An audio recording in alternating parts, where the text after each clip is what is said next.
Imagine what's waiting to be learned. Before continuing, please pause this instructional video now and collect your study book. And now, Can You Imagine with Mansfield Thornbottom. On today's episode of Can You Imagine, we'll investigate the properties of wind. Have you ever felt wind? If you have, then you probably know it often has immense force.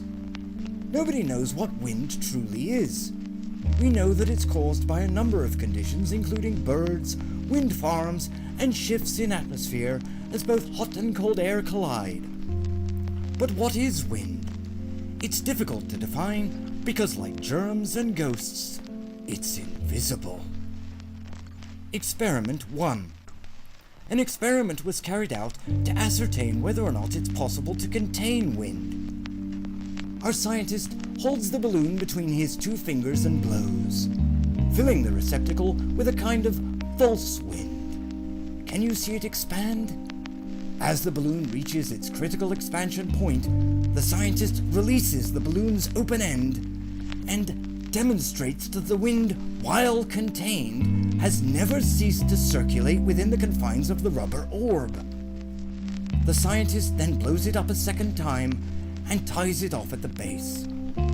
We know that water can be both a solid and a gas, and almonds can be whole or crushed. But can wind ever be anything other than wind? The answer might surprise you.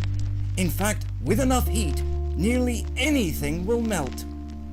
This rubber balloon, however, is impervious to high temperatures as it is comprised of special elastic, created by the National Aeronautics and Space Administration.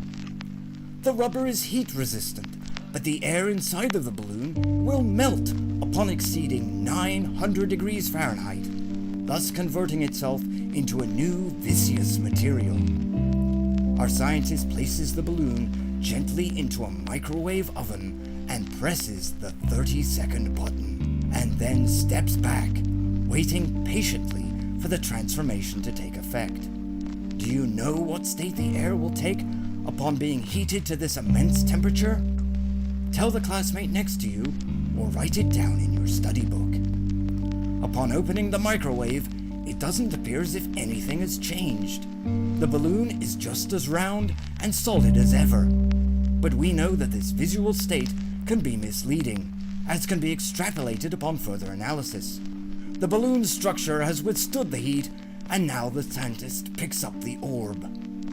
It is warm. Write that down. Immediately, we find that the air within the balloon has drawn in moisture and various vitamins from the atmosphere around it. The scientist carefully penetrates the balloon with a sharp object. It pops, and we instantly find that the air inside of it has congealed and mutated under the intense heat. It now resembles a bizarre goopy slime. This wind slime, as it is called, is found naturally on the planet Mercury, our distant neighbor closest to the sun. Yes, as wind snakes around the alien landscape in midday, the sun's rays cook the noxious air, thus spilling congealed ooze across Mercury's cavernous plain. But wind slime emits a deadly vapor, and should not be kept in a confined or windowless room. Children of all ages may enjoy this byproduct immensely, provided simple precautions are taken.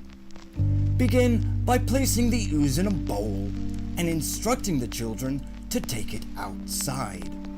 When they're done and all the ooze is spent, simply dump it in a moving river and discard the bowl immediately afterward.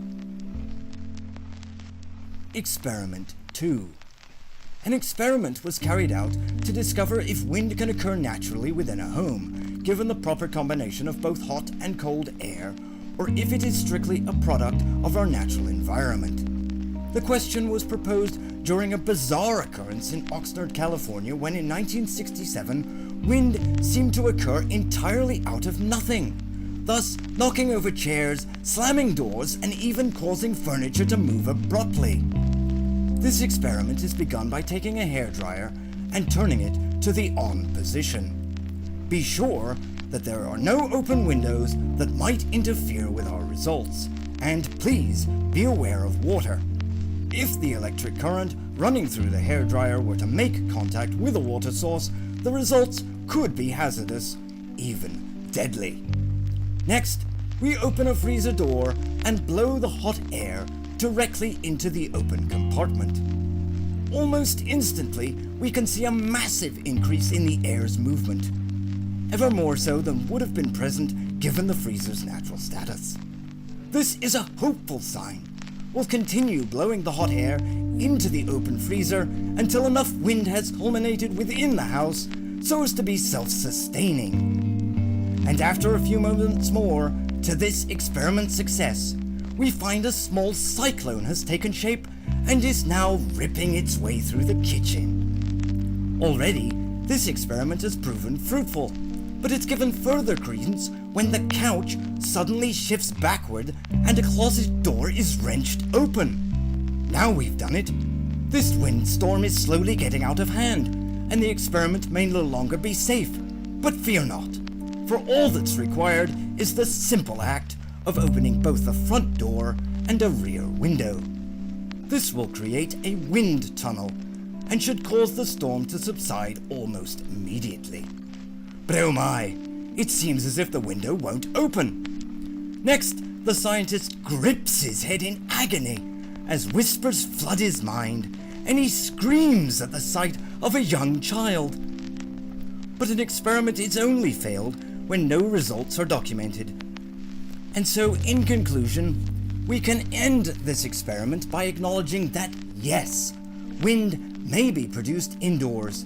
However, the results can often be haphazard, and any one outcome should not be solely relied upon. We hope that you have enjoyed this episode of Can You Imagine? And we hope you'll take special care whether you're playing with wind slime or summoning a miniature cyclone. You can never be too careful in your experiments.